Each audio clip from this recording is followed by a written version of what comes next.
Then drew near unto him all the publicans and sinners for to hear him. And the Pharisees and scribes murmured, saying, This man receiveth sinners, and eateth with them. And he spake this parable unto them, saying, What man of you having 100 sheep, if he lose one of them, doth not leave the 99 in the wilderness, and go after that which is lost, until he find it? And when he hath found it, he layeth it on his shoulders, rejoicing.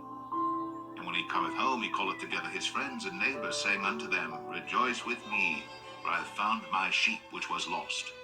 I say unto you, that likewise joy shall be in heaven over one sinner that repenteth, more than over 99 just persons, which need no repentance. Either, what woman having 10 pieces of silver, if she lose one piece, doth not light a candle and sweep the house, and seek diligently till she find it? And when she hath found it, she calleth her friends and her neighbors together, saying, Rejoice with me, for I have found the piece which I had lost. Likewise I say unto you, there is joy in the presence of the angels of God over one sinner that repenteth.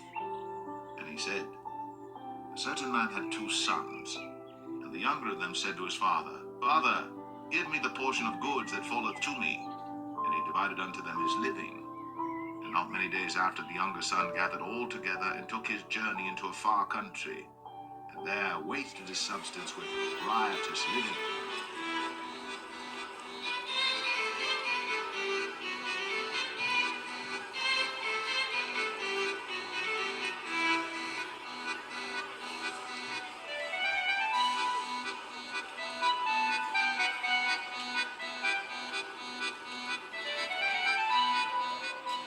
Spent all, there arose a mighty famine in that land, and he began to be in want.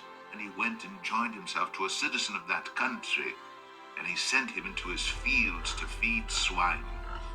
And he would fain have filled his belly with the husks that the swine did eat, and no man gave unto him. And when he came to himself, he said, How many hired servants of my father's have bread enough and to spare, and I perish with hunger?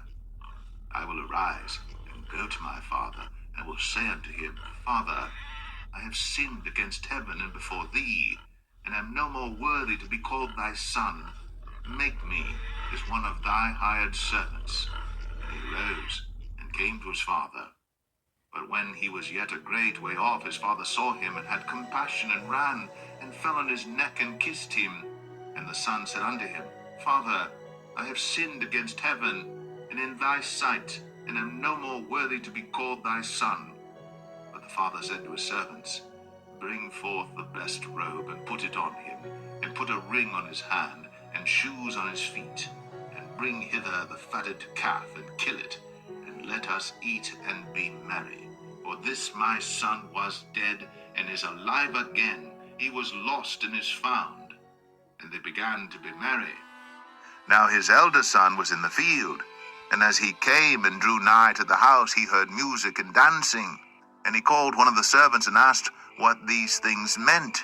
And he said unto him, Thy brother is come, and thy father hath killed the fatted calf, because he hath received him safe and sound. And he was angry, and would not go in. Therefore came his father out, and entreated him. And he answering said to his father, Lo, these many years do I serve thee, neither transgressed I at any time thy commandment, and yet thou never gavest me a kid, that I might make merry with my friends. But as soon as this thy son was come, which hath devoured thy living with harlots, thou hast killed for him the fatted calf. And he said unto him, Son, thou art ever with me, and all that I have is thine. It was meet that we should make merry, and be glad. For this thy brother was dead, and is alive again, and was lost, and is found.